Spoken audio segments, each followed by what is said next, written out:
নিশ্চয়কৈ পাৰ্থ চাওক যিহেতু কামৰূপ মহানগৰ জিলা প্ৰশাসনে তেওঁলোকক জাননী জাৰি কৰিছে তেওঁলোকক জাননী দিছিলে আৰু যে তেওঁলোকক জাননীৰ জৰিয়তে জনোৱা হৈছিল যে 3 দিনৰ ভিতৰত তেওঁলোকে ঘৰ খালী কৰিব লাগিব তেওঁলোক 30 বছৰ 40 বছৰ 50 বছৰ যিমান বছৰেই নাথাকক কিয় ইয়াৰ এই স্থানৰ পৰা অৰ্থাৎ এই ট্ৰাইবেল বেল্টৰ মাটিত কোনো কাৰণত তেওঁলোক বহিব নোৱাৰিব কোনো কাৰণত তেওঁলোক থাকিব নোৱাৰিব তেওঁলোক যিকোনো তেওঁলোকে 3 দিনৰ ভিতৰত ঘৰ খালী কৰিব লাগিব সেয়া বাধ্যতামূলক সেই কথাখিনি জনাইছিল আৰু সেই কথা জনোৱাৰ পিছতেই তেওঁলোকে ইতিমধ্যে আসলে ঘৰ খালী কৰিছে তেওঁলোকৰ যিসমূহ বয় বস্তু আছে যিসমূহ সামগ্ৰী আছে ঘৰৰ যিসমূহ সামগ্ৰী আছে সকলোখিনি লৈ তেওঁলোকে ইতিমধ্যে অন্য স্থানলৈকে তেওঁলোকে ঢাপলি মেলিবলৈ চেষ্টা কৰিছে বা তাৰ সমান্তৰালভাৱে এইকেইদিন নিশাৰ ভাগৰ পৰা পুৱাৰ ভাগত আছিল প্ৰতি ইয়াত যিকেইটা ঘৰ আছে বা উচ্ছেদিত ঘৰ আছে সেই লোকসকলে তেওঁলোকে দূৰ দূৰণিলৈকে যাবলৈ চেষ্টা কৰিছে বা কোন স্থানত তেওঁলোকে থাকিবৰ বাবে গৈছে আৰু এই মুহূৰ্ততে পৰিৱেশটো দেখুৱাই আছোঁ এই চাওক প্ৰতিখন বাহন আপুনি যদি কচুতলি এইটো যিটো ৰাজপথ আছে সেই ৰাজপথৰে যদি আহে তেতিয়াহ'লে প্ৰতিটো ঘৰৰ সন্মুখত এনেদৰে এখন বাহন দেখিব আৰু প্ৰতি ঘৰতেই আচলতে যিসমূহ সামগ্ৰী আছে সেই সামগ্ৰীসমূহ তেওঁলোকে এনেদৰে আচলতে উঠাই আছে আৰু তাৰ সমান্তৰালভাৱে যিহেতু মই ইতিমধ্যেই কৈছোঁ প্ৰশাসনে তেওঁলোকক জাননী জাৰি কৰিছে যে 3 দিনৰ ভিতৰত তেওঁলোকে ঘৰ খালী কৰিব লাগিব তেওঁলোকে আৰু ইয়াৰ যিসকল লোকৰ সৈতে আমি যেতিয়া পুৱাৰ ভাগতে আহি পালোঁ এই স্থানত যেতিয়া পুৱাৰ ভাগতে আহি পালোঁ আৰু তেওঁলোকৰ সৈতে আমি কথা পাতিছিলোঁ যে আপোনালোক এই স্থানত কিমান বছৰ আছে কোনোৱে কৈছে যে আমি 30 বছৰ আছোঁ আমি 40 বছৰ আছোঁ তেনেদৰে কৈছে আৰু তাৰপিছত ইয়াতেই আমি ডাঙৰ হৈছোঁ ইয়াতে জন্ম হৈছোঁ আৰু এইবাৰ আমাক প্ৰশাসনে যাবলৈ দিছে চৰকাৰৰ যিহেতু নিৰ্দেশ আমি যাবই লাগিব আমি চৰকাৰৰ নিৰ্দেশক মানি লৈছোঁ তেওঁলোকে কৈছে আৰু ক'লৈকে যাব তেওঁলোকে ইয়াৰ পৰা তেওঁলোকৰ অন্য স্থানত মাটি আছেনে নাই বা তেওঁলোকে কি কৰিব ইয়াৰ পিছৰ কোনো কথা আমি তেওঁলোকৰ পৰাও অলপ জানিবলৈ চেষ্টা কৰিম আৰু এই মুহূৰ্ততে দেখুৱাইছোঁ ঘৰৰ প্ৰতিটো আচবাব ইয়াৰ ডানলপৰ পৰা আদি কৰি প্ৰতিটো আচবাব বিচনা টেবুল যি আছে ঘৰত যিসমূহ সামগ্ৰী আছে সকলোখিনি সামগ্ৰী তেওঁলোকে এফালৰ পৰা এনেদৰেই তেওঁলোকৰ বাহনত উঠাইছে আৰু উঠাই ইয়াৰ পৰা তেওঁলোকে অন্য স্থানলৈকে যাব ঘৰ আপোনাৰ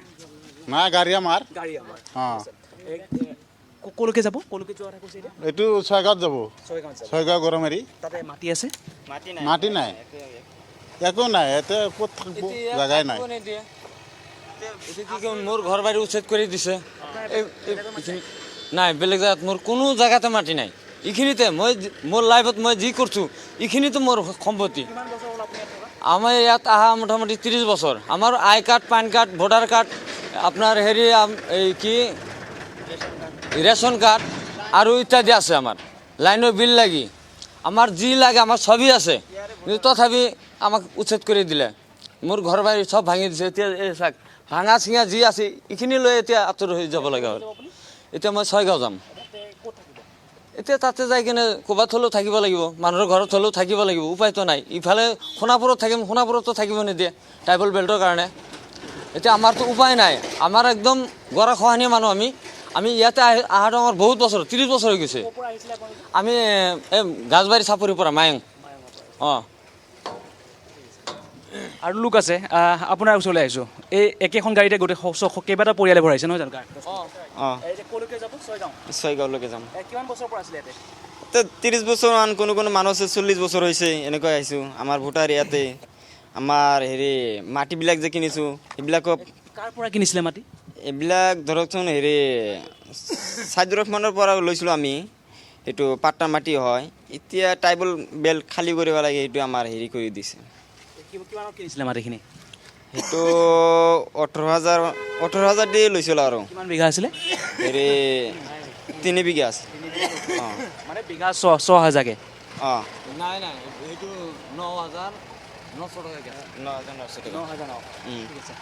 এয়া চাওক এনেদৰে প্ৰতিখন বাহনত এনেদৰে তেওঁলোকে বস্তুসমূহ তেওঁলোকৰ সামগ্ৰীসমূহ উঠাই এনেদৰে তেওঁলোকে ইয়াৰ পৰা ঢাপলি মেলিছে অন্য স্থানলৈকে কালি এটা নিশাৰ ভাগত আমি এটা দৃশ্য দেখিছিলোঁ যে ইয়াৰ পৰা কোনো লোক মায়ঙলৈকে গৈছে কোনো লোক মৰিগাঁৱলৈকে গৈছে কোনো লোক বৰপেটালৈকে গৈছে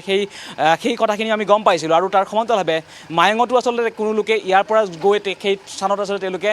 গৈছিল আৰু তাতো এটা অপ্ৰীতিকৰ পৰিস্থিতিৰ সন্মুখীন হ'ব লগা হৈছে আৰু তাৰ সমান্তৰালভাৱে এইসকল লোক আচলতে তেওঁলোকে 30-40 বছৰ ধৰি এই স্থানতে আছিলে কিন্তু অৱশেষত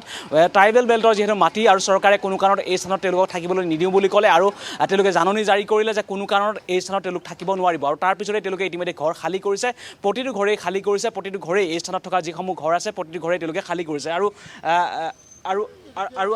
আপোনাৰ এখন কথা পাতোঁ সেইটো মোৰ ল'ৰা তেতিয়া কিমান 30 বছৰ আগতে আহিছিল না 30 বছৰ হ'ল আহিছে এতিয়া যে চৰকাৰে যে আপোনালোকক উচ্ছেদ কৰিলে বা আপোনালোকক ইয়াত থাকিবলৈ নিদিলে এতিয়া আপোনালোকে সেইটো মানি লৈছে না মানে লোৱা নাই এতিয়া মানে নলওঁ উপায় নাই এতিয়া থাকিব নোৱাৰে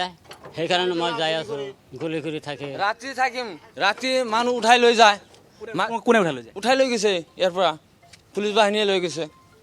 এতিয়া সেই মানুহকেইটাতো এতিয়ালৈকে দিয়া নাই এতিয়ালৈকে পোৱাই নাই মানুহ মৰিল দুটা আৰু বহুত মানুহ তাৰমানে এনেকুৱা গুলি লাগি কিনে বহুত ক্ষয় ক্ষতি হৈ গ'ল এতিয়া ঘৰ বাৰীও ভাঙি দিলে ল'ৰা ছোৱালীয়ে ভাত খাবও পৰা নাই আমি যে স্কুল যে আমাৰ ইয়াত আছে স্কুলটো শূন্য হৈ আছে এতিয়া ল'ৰা ছোৱালী এতিয়া কেনেকৈ পঠাম স্কুলত এতিয়া নিজৰ থাকাই জেগা নাই তিৰপাল এখন তথাপিও নাই এতিয়া থাকিম ক'ত এতিয়া যিখিনি থ'লে একফালে যাব লাগিব এতিয়া গ'লেও ধৰক আমাৰ ভোটাৰটো আমি ইয়াতে আমি মৰিলেও আমি ইয়াতে মৰিম বস্তুকেইটা আঁতৰত থৈ আহোঁ আকৌ ইয়াত আহিব অঁ মই ইয়াতে থাকিম ইয়াতে মৰিম যি হয় মোৰ ইয়াতে হ'ব এতিয়া লাগিলেও চৰকাৰে আমাক গুলি কৰি মাৰে কিবা কৰি মাৰক তথাপি আমি ইয়াতে থাকিম ইয়াৰ পৰা নাযায় মই ইয়াৰ পৰা নাযাওঁ মোৰ এটাই কথা মই ইয়াতে থাকিম চৰকাৰে যদি আমাক যদি কিবা যদি সহায় কৰে কৰক নকৰিলে আমাক ইয়াতে গোলাই মাৰি থৈ যাওক মোৰ তাতে কোনো ইয়াৰ পৰা লৰচৰ নহয় মই ইয়াৰ পৰা লৰচৰ নহওঁ কাৰণ মোৰ ইয়াতে ভোটাৰ কাৰ্ড আই কাৰ্ড আপোনাৰ পেন কাৰ্ড একদম ইত্যাদি যি আছে একদম NRC লাগি মোৰ ইয়াতে চব এতিয়া আমি যাম ক'ত এতিয়া যদি তাতে যাওঁ তাতে তাৰ পৰা মোক খেদিব এতিয়া বস্তুকেইটা যেনে তেনে নদীৰ কাষত হওক য'ৰ পৰাই হওক এটা ঠাইত থৈ আহোঁ এতিয়া ৰুম ভাড়াই ৰাখোঁ কেনেকৈ ৰাখোঁ তাতে থৈ আহোঁ মই ইয়াতে থাকিম নিশ্চয়কৈ তেওঁলোকো যথেষ্ট আকুৰ গৈছে চৰকাৰে যিমানেই তেওঁলোকক যি আচলতে যি প্ৰশাসনে যিমানে জাননী জাৰি নকৰক কিয় প্ৰশাসনে যিয়ে নকৰক কিয় তেওঁলোকে কৈছে যে তেওঁলোকে ইয়াতেই থাকিব তেওঁলোকে এই বস্তুসমূহে অন্য স্থানত থৈ আহিব কিন্তু তেওঁলোকে পুনৰ ইয়ালৈকে আহিব আৰু তেওঁলোকে ইয়াতে থাকিব আৰু প্ৰতিটো ঘৰ দেখোঁ আমি এই মুহূৰ্তত মই সতীৰ্থ দীপাংকৰ আছে প্ৰতিটো ঘৰে প্ৰায় ঘৰসমূহ খালী কৰিছে কোনো যি কিছু পকা ঘৰ আছে পকী ঘৰ আছে সেই পকী ঘৰসমূহ আচলতে ভাগিব যিহেতু তেওঁলোকে নোৱাৰে বা তেওঁলোকে ভগাটো বিচৰাও নাই তেওঁলোকে সেই ঘৰসমূহৰ যিসমূহ ভিতৰ ভাগত যিসমূহ সামগ্ৰী আছে সেই সামগ্ৰীসমূহ তেওঁলোকে উঠাইছে আৰু গাড়ীত তুলি এনেদৰে তেওঁলোকে অন্য স্থানলৈকে ঢাপলি মেলিব কিন্তু এতিয়ালৈকে যিসমূহ ইয়াৰ ঘৰ অৰ্থাৎ পকী ঘৰসমূহ এনেদৰে থাকিব সেই ঘৰসমূহ হয়তো পিছলৈকে চৰকাৰে উচ্ছেদ কৰিব আৰু এনেদৰে চাওক প্ৰতিখন বাহন আৰু এনেদৰে আপুনি এই ৰাজপথত যদি কিছু সময় ৰৈ থাকে এনেদৰে বাহনসমূহ ইয়াৰ পৰা বস্তুসমূহ লৈ এনেদৰে গৈ আছে আৰু প্ৰতি ঘৰৰ পদূলিতে এনেদৰে এখন বাহন ৰৈ আছে আৰু তেওঁলোকে বস্তুসমূহ ভৰাই আছে সামগ্ৰীসমূহ ভৰাই আছে আৰু ইয়াৰ পৰা তেওঁলোকে ঢাপলি মেলিব অন্য স্থানলৈকে তেওঁলোকে বৰপেটালৈকে যাব তেওঁলোকে মৰিগাঁও চৰ অঞ্চললৈকে যাব সেই কথাখিনিও কৈছে মায়ঙলৈকে যাব বুলি কৈছে আৰু অন্যান্য স্থানলৈকে তেওঁলোকে যাব ছয়গাঁৱলৈকে যাব কিন্তু এই ট্ৰাইবেল বেল্টৰ মাটিত তেওঁলোকে আচলতে প্ৰশাসনৰ জাননীৰ পিছতে তেওঁলোকে ইয়াৰ পৰা আচলতে তেওঁলোকে আঁতৰিবলৈ চেষ্টা কৰিছে আৰু কিছু লোক এতিয়াও আকুৰ গুজ হৈ আছে তেওঁলোকে কৈছে যে প্ৰশাসনে যিয়ে নকৰক কিয় তেওঁলোকে ইয়াতেই থাকিব ইয়াতেই তেওঁলোকে মৰিব প্ৰশাসনে গুলিয়াই মাৰক বা আৰক্ষীয়ে তেওঁলোকে গুলিয়াই মাৰক তেওঁলোকে কোনো আৰক্ষীৰ কথাও নুশুনে কেৱল ইয়াতেই থাকিব সেই কথাখিনি তেওঁলোকে কৈছে আৰু পৰিৱেশটো দেখুৱাই আছোঁ এতিয়াও কোনো ঘৰত এতিয়াও আচলতে তেওঁলোকে টিনপাতসমূহ খুলি আছে বা অন্য তেওঁলোকে ঘৰসমূহ ভাগি আছে আৰু সতীৰ্থ দীপাংকৰ আছে দীপাংকৰে পৰিৱেশটো দেখুৱাব ইয়াৰ ঘৰসমূহ যিসমূহ আচলতে এনেদৰে তৰ্জা বেৰ ঘৰ সেই তৰ্জা বেৰৰ ঘৰসমূহ তেওঁলোকে খুলি আছে তাৰ সমান্তৰালভাৱে টিনপাতৰ ঘৰো দেখিছোঁ পকী ঘৰ দেখিছোঁ সেই পকী ঘৰৰ টিনপাত খুলি থকা দেখিবলৈ পোৱা গৈছে আৰু এফালৰ পৰা তেওঁলোকে এনেদৰেই তেওঁলোকৰ ঘৰসমূহ খালী কৰিছে আৰু যিকোনো মুহূৰ্তত যিহেতু প্ৰশাসনে হয়তো তেওঁলোকে যদি ইয়াৰ পৰা তেওঁলোকে আকুৰগুজ স্থিতিতে যদি এনেদৰে থাকে হয়তো আকৌ তেওঁলোকক এই ঘৰসমূহত উচ্ছেদ চলাব তেওঁলোকৰ পুনৰ বিপদ আছে সেই কথাখিনিও জনাইছে আৰু তেওঁলোকে এফালৰ পৰা এনেদৰে ঘৰসমূহ খালী কৰি আছে আৰু যিহেতু ট্ৰাইবেল বেল্টৰ মাটি আৰু ইয়াত কোনো কাৰণত অন্য লোক থাকিব নোৱাৰে কেৱল জনজাতীয় লোকসকলে ইয়াতে মাটি ক্ৰয় কৰিব পাৰিব মাটি বিক্ৰী কৰিব পাৰিব বা জনজাতীয় লোকসকলকহে মাটি বিক্ৰী কৰিব পাৰিব তেতিয়া তেনে ক্ষেত্ৰত এই লোকসকল ক'ৰ পৰা আহিলে এই লোকসকলক কোনে আনিলে সেই কথাখিনিও ইয়াত আলোচনা হৈছে যে 30 বছৰ আগতে তেওঁলোকে 40 বছৰ আগতে তেওঁলোকে অহা কথা কৈছে তেতিয়াহ'লে এই লোকসকলক আচলতে ইয়াত মাটি বিক্ৰী কোনে কৰিলে সেই কথাখিনি ওলাইছে মধ্যভোগী দালালৰ কথা কোৱা হৈছে মধ্যভোগী কোনো দালাল আছে আৰু তেওঁলোকে 6-5 হাজাৰ টকা বা 9-10 হাজাৰ টকাতে এবিঘা মাটি ইয়াতে বিক্ৰী কৰিছে আৰু এই লোকসকলে ইতিমধ্যেই ক'লে 3 বিঘা মাটি ক্ৰয় কৰিছে 18,000 টকাত অৰ্থাৎ এবিঘা মাটিত 6,000 কৈ তেওঁ 3 বিঘা মাটি ক্ৰয় কৰিছে 18,000 টকাত অৰ্থাৎ এই যিসমূহ মধ্যভোগী দালাল আছে সেই দালালসমূহে বা তেওঁলোকৰ নিজৰ মাটিও নহয় ইয়াত ট্ৰাইবেল বেল্টৰ মাটি তেওঁলোকে এনেদৰে আচলতে মাটি তেওঁলোকে দখল কৰে ঠিক আছে প্ৰবাল ধন্যবাদ জ্ঞাপন কৰিছোঁ সবিশেষ তথ্যখিনি জনোৱাৰ বাবে আমি পৰৱৰ্তী পুনৰ আপোনাৰ সৈতে সংযুক্ত মুঠৰ ওপৰত এই লোকসকলে এতিয়া বাসগৃহসমূহ ভাঙি তেওঁলোকে অন্য স্থানলৈ স্থানান্তৰিত হৈছে প্ৰশাসনে 3 দিনৰ সময়সীমা বান্ধি দিছিল আৰু সেই সময়সীমা উকলাৰ পাছতে প্ৰশাসনে পুনৰ উচ্ছেদ চলাব আৰু তাৰ পূৰ্বে নিজে সেই ঠাই এৰি বা বাসগৃহ এৰি অন্য স্থানলৈ স্থানান্তৰিত হৈছিল